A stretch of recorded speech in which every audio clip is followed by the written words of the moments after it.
Hello दोस्तों, कजरी गीत सुना रही हूँ। गीत कैसे लगेगी कमेंट बॉक्स में ज़रूर बताइएगा।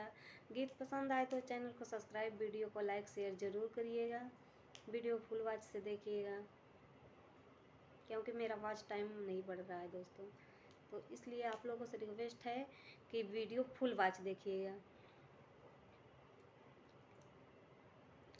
कैसे खेलन जाबू सावन में काजरिया, बदरिया घन घोर नंदी। कैसे खेलन जाबू सावन में काजरिया, बदरिया घन घोर नंदी। कैसे खेलन जाबू सावन में काजरिया, बदरिया घन घोर नंदी।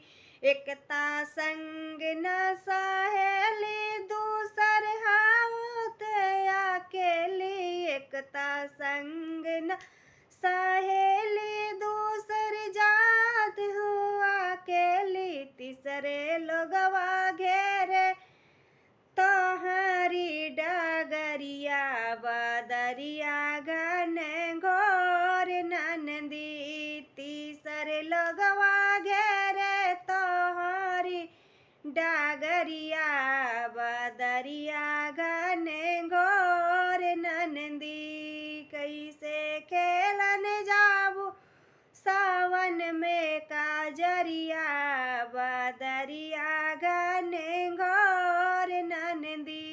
कैसे खेलन जाबू सावन में काजरिया, बदरिया घन घोर नंदी। एकता उमर तोहर मस्तानी, दूसर रिम झिम बरसे पानी। एकता उमर तोहर मस्तानी, दूसर रिम झिम बरसे पानी। तीसर चम चम चमके माथे की टिकुलिया, बदरिया घन घोर नंदी। तीसर चम चम चमके माथे की टिकुलिया, बदरिया घन घोर नंदी। कैसे खेलन जाबू सावन में काजरिया, बदरिया घन घोर नंदी। कैसे खेलन जाबू सावन में काजरिया, बदरिया घन घोर नंदी। एक तारात है अंधियारी, दूसर पहिरे चुनरी काली। एक तारात है अंधियारी, दूसर चुनरी पहिरो काली। तीसर लोगवा मार तिरछी नजरिया, बदरिया घन घोर नंदी। तीसर लोगवा मार तिरछी नजरिया, बदरिया घन घोर नंदी।